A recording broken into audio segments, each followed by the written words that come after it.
बसवेश्वर जी के स्मृति में जो एक सार्वजनिक काम प्रारंभ किया, समाज के कार्य प्रारंभ किया उस न्यास से, वह भी एक उल्लेखनीय है। उसके बारे में मैं कई बार अकेची से सुनता भी हूँ, एक बार गया भी था, लेकिन अधिक समय जाने का मुझे अवसर नहीं मिला है, मेरी गलती है। कहने का तात्पर्य है कि राकेश जी ये सब कार्य करते हुए भी उन्होंने अपने मित्र परिवार को भी बनाए रखा है। समाज जीवन में संपर्क में आने वाले लोगों को, कार्यकर्ता, कोई भी कार्यकर्ता को संपर्क में आने वाले लोगों को विचार के साथ जोड़ना चाहिए। विचार और संगठन के साथ जिनको जोड़ते हैं उनके साथ व्यक्तिगत संबंध, संपर्क रखने चाहिए। तो संगठन से मैंने जोड़ा या और किसी कारण से वो जोड़े, परिचय हुआ, लेकिन ऐसे व्यक्तियों के साथ वो अपने संगठन में इस विचार यात्रा में है, साथ में है, सहपथिक है, इसलिए उनके बारे में चिंता करना यह प्रत्येक कार्यकर्ता को करना चाहिए। यह हम संगठन में कई बार सुनते हैं, बोलते हैं, चर्चा करते हैं।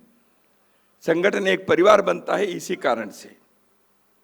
रेल यात्रा में हम जाते हैं तो रास्ते में स्टेशन पर थोड़ा मिलने के लिए किसी को हम बुलाते हैं। वो गाड़ी 5 मिनट भी नहीं रुकती है, 3-4 मिनट ही रुकती है। लेकिन हम जब कहते हैं आइए मिलिए, लोग आते हैं, अपने कार्यकर्ता आते हैं। वो 4 मिनट के लिए वो 1 घंटे खर्चा करता है। धूप हो, सर्दी के दिन हो, ठंड के दिन हो, वो आते हैं, 2 लोगों को लेके आते हैं, परिचय कराते हैं, 1 कप चाय लेके आते हैं घर से। मुद्दा 1 कप चाय के केवल नहीं है, मुद्दा एक रिश्ते के हैं, एक पारिवारिक भाव के हैं, एक आत्मीयता के हैं। इसलिए कई बार गाड़ी में जाते समय 2-4 मिनट के लिए भी मिलने वाले कार्यकर्ता को लगता है हमारे संगठन के ऊपर के अधिकारी हमारे बारे में ध्यान रखते हैं, और हमें लगता है वहाँ जो कार्यकर्ता कार्य कर रहा है वो जब आता है तो भले ही 4-5 मिनट ही हो, लेकिन उस कारण से अपने को कई पुरानी यादें ताज़ा हो जाते हैं, लोगों के बारे में पूछताछ हो जाती है। संगठन में हमने यही सीखा है। तो राकेश जी ने दिल्ली जैसे महानगर में रहकर भी ऐसे कार्यकर्ताओं के बारे में संपर्क रखने का, विचारने का, सहायता देने के ये कार्य करते रहे हैं। इसलिए कोई भी काम आता है तो कोई करना भाई किसी के बारे में कहना है तो मैं कई बार कहता हूँ राकेश जी तेरा ये देख लेना से, और सरकार के दृष्टि से होने वाले काम के बारे में नहीं है। व्यक्तिगत तौर पर लोगों के बारे में चिंता करना। तो ऐसे जब करते हैं तो स्वाभाविक रूप से एक इस पारिवारिक भाव को हम जीवित रखते हैं। आज इसकी आवश्यकता है और हमेशा है। तो इसलिए राकेश जी लेखक जितना है वो तो पुस्तक बताएगी, लेकिन वो मित्र हैं ये उनके जीवन बताता है और अपने अनुभव बताता है। मित्र के बारे में कहते हैं, सन्मित्र कौन है? पापान निवारयति योजयति हिताय, गुह्यम निगूघयति, गुणान प्रकटीकरोति। और ऐसे करने वाले कार्यकर्ता और लोगों को, अपने मित्र को गलत काम ना करे, इसलिए पाप करने से उनको रोकना चाहिए। मित्र का काम होता है ये। दूसरा, अच्छी बात क्या है उस पर ले जाने के लिए प्रेरित करना चाहिए।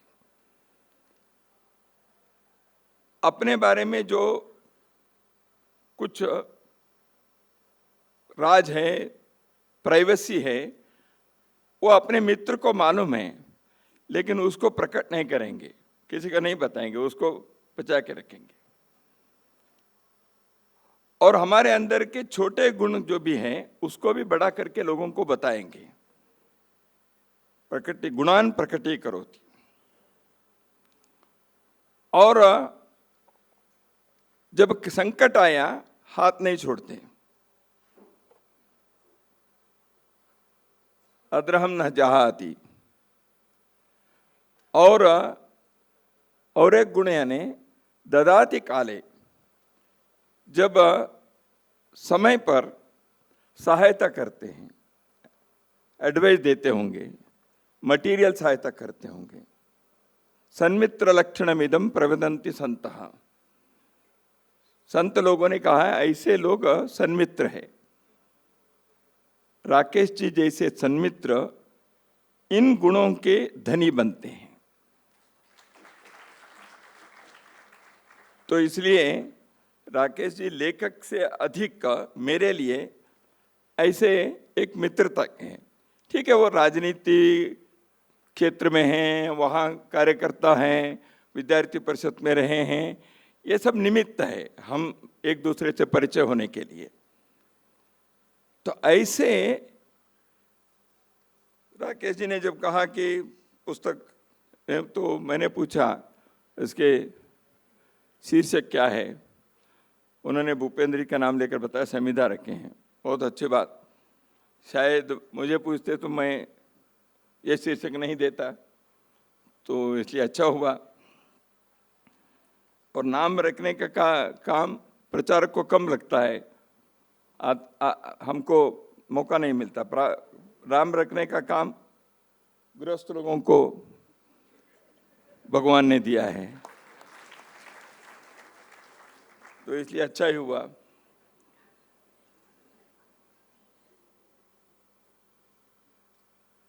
बाल आप्टे जी के स्मृति दिवस पर यह पुस्तक के लोकार्पण हो रहा है। इसमें आप्टे जी के बारे में 2 लेख हैं। आप्टे जी जिस विचार के साथ जुड़े हैं उन विचारों के बारे में है, उस संगठन के बारे में, उस दल के बारे में है, उस दल के को जो इस देश के एक ऐसे विशिष्ट पार्टी बनाए, ऐसे वैचारिक आधार देने वाले, संगठन के आधार देने वाले, उसको दुनिया में परिचय कराने वाले ऐसे लोगों के बारे में यहाँ है। तो बाल आप्टे जी के बारे में उल्लेख आया ही है। वर्षों तक उनके साथ काम करने का मौका मुझे मिला। यहाँ बैठे हुए बहुत सारे लोग मैं देखता हूँ, उन सभी को मिला है। इसलिए मैं ही केवल भाग्यवान हूँ ऐसे भी नहीं है, या मैं जो जानता हूँ वही परिपूर्ण है ऐसे भी नहीं है। मुझसे भी अधिक जानने वाले, अनुभव करने वाले लोग यहाँ सभागार में बैठे हैं। बाल आप्टे जी संगठन के लिए जिए, देश के लिए उन्होंने कार्य किया। एक गृहस्थ के नाते उन्होंने अपने जीवन में पहले प्रोफेसर रहे, एडवोकेट रहे। उन्होंने उस कार्य को केवल धनार्जन के लिए, अर्थार्जन के लिए नहीं किया, उसको भी एक मिशन के नाते उन्होंने किया।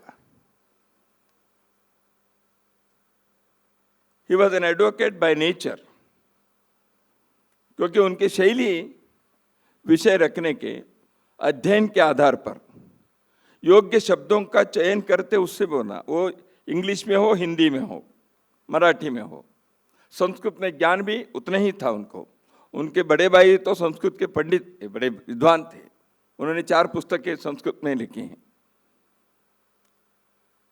तो ऐसे घर के संस्कार भी, स्वयं की प्रतिभा और परिश्रम भी, और संगठन के परिवेश भी, इन सबके कारण बाल आप्टे जैसे एक व्यक्तित्व का जो गठन हुआ वह अद्भुत था। विद्वान लोगों के, इंटेलेक्चुअल्स के साथ ऐसे एक बौद्धिक स्तर पर जो काम बात कर सकते हैं, उन दिनों में वो सेमिनार के प्रत्येक अंक को पढ़ते थे। आजकल सेमिनार की पत्रिका थोड़ा दिखती नहीं है।